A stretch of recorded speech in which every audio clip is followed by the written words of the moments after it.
Hi, my name is Dr. Linda Ncube-Nkomo. I'm the Chief Executive Officer of Nelson Mandela Children's Fund in Johannesburg, South Africa. The Nelson Mandela Children's Fund is an organization that was incorporated in 1995 by the late former statesman President Nelson Mandela. When he started the Nelson Mandela Children's Fund, it's because he had seen a need for us to do better when it came to South Africa's children. And in typical Madiba style, he decided to do something about it. He knew that what he could do would not touch every child, but it would make the difference in the life of the one child that could be touched. So when he started the fund, he pledged 1/3 of his presidential salary towards funding the Nelson Mandela Children's Fund, and then challenged all private sector organizations, individuals, everybody who understood the need for children to have a better future to start to invest in the Nelson Mandela Children's Fund. So currently we are a fund that's 30 years old. We've got programs that are focused on four key areas with regards to children. The first program looks at child safety and protection. As a country, we are doing extremely badly when it comes to protecting our children. And so this is a program where we're working with communities and with schools to create awareness around the safety and the protection of children. If we can create environments in which children are free from harm in the places where they live, where they play, and where they go to school, we'll have a better chance of starting to work towards a society that's free from violence.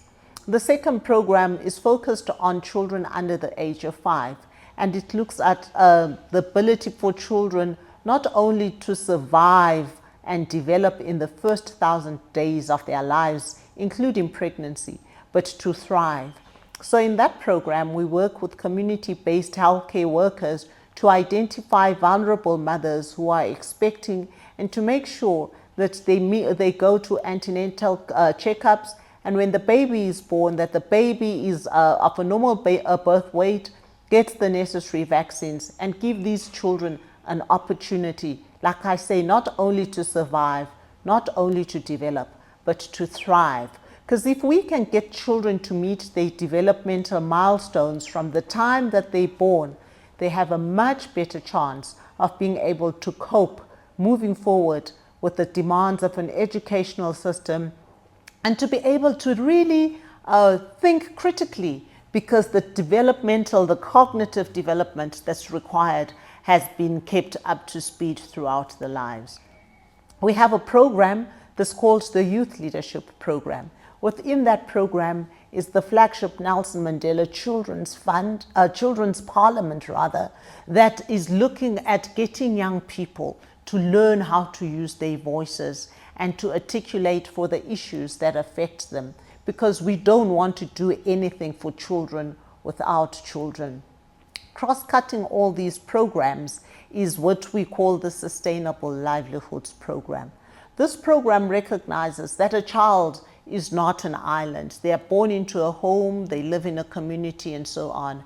And what we know is that if there is economic lack within the home, the children will suffer for it. So within that program, we're trying to get households to be economically active at some level so that there can be food on the table, and we don't have to be worrying about issues of child malnutrition, we don't have to worry about issues of stunting, and we don't have to worry about children dying from hunger.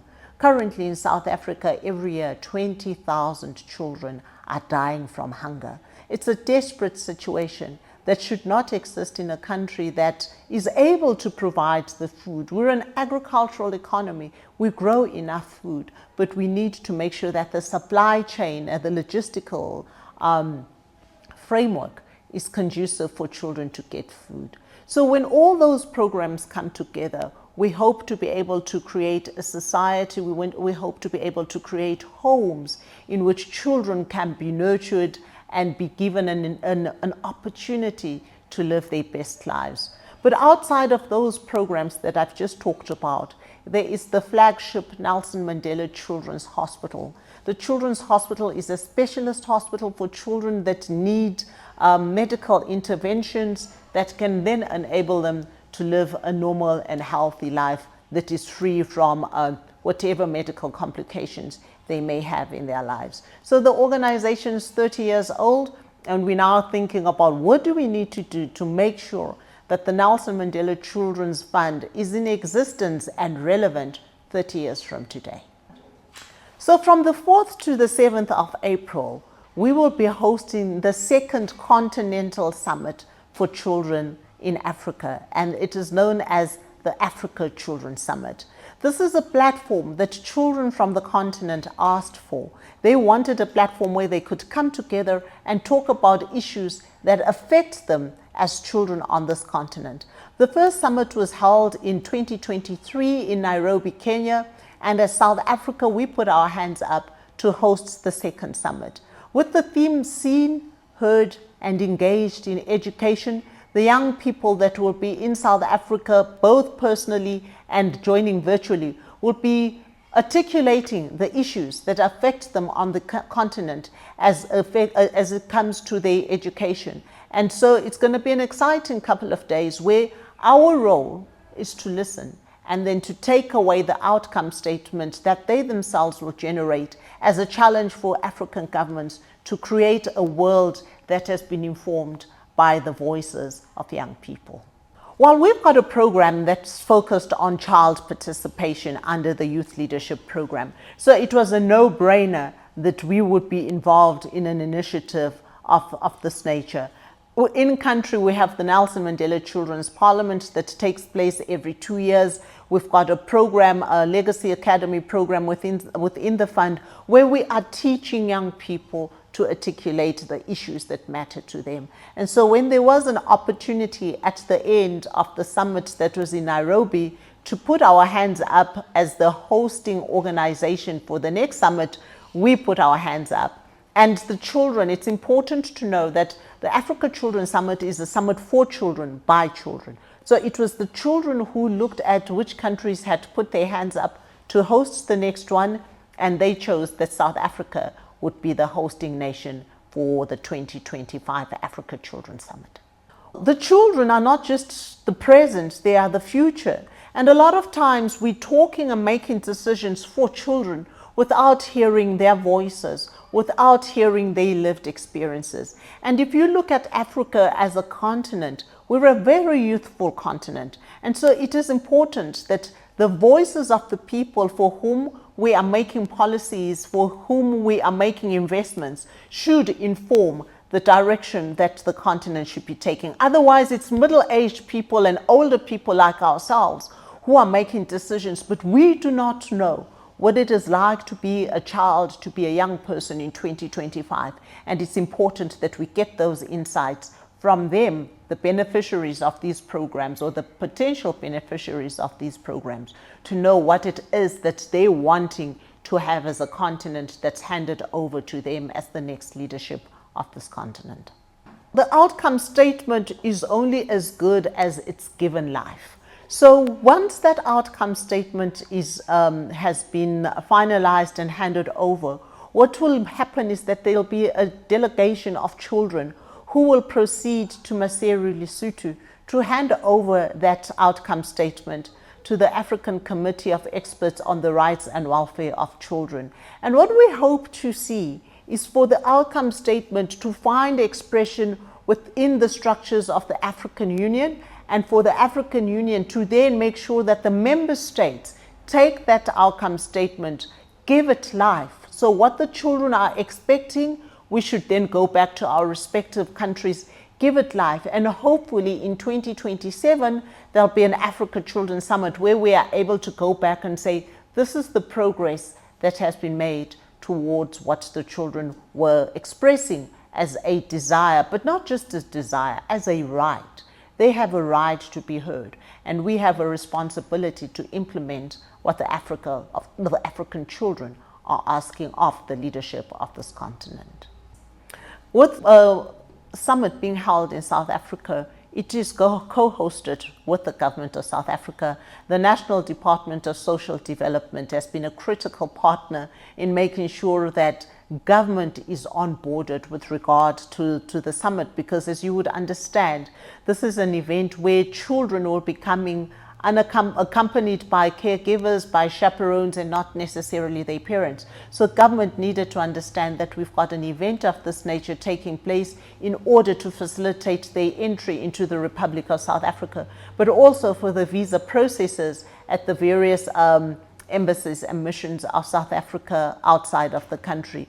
In addition, we would not have been able to host a summit of this nature without the support of partners like Tiger Brands, Nedbank, High-Tech, Brand South Africa.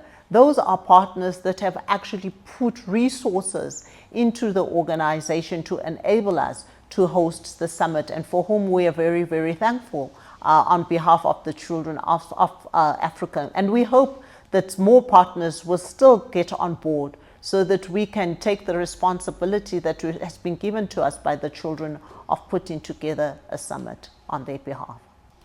While the continent can participate by amplifying the fact that there is such an initiative taking place, by availing resources to the children that will not physically be able to come to South Africa, they will be joining online, and online means data, and data means money. So if people can support the children in their countries by providing data for them to be able to join the platform, that would be amazing. And some young people outside of South Africa are still trying to mobilize the financial resources to enable them to come to the country. I didn't mention the airlines that have partnered with us to be able to fly children into the country at a discount. Kenya Airways is flying children in, South Africa Airways is flying children in. And so those are partners that we're truly thankful for, and we would want more partners to come on board, sponsor a child, and give them an opportunity to have their voices heard at the Africa Children's Summit 2025. The summit cannot afford to die. Platforms where the children on the continent get together and talk about issues that affect them cannot afford to die.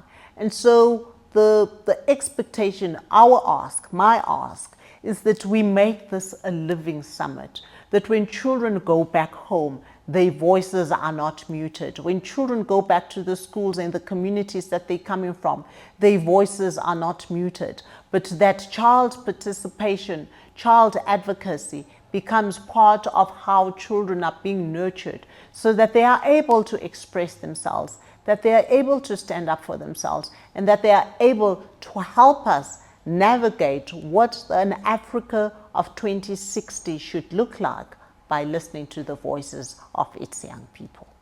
We talk a lot about children being the future, but they're actually the present. We talk a lot about human rights, but we don't talk as much about children's rights. There can be no human rights if children's rights are not being upheld. And so we need to start investing in the future now, so that we can reap the rewards of that investment 20, 30 years from today.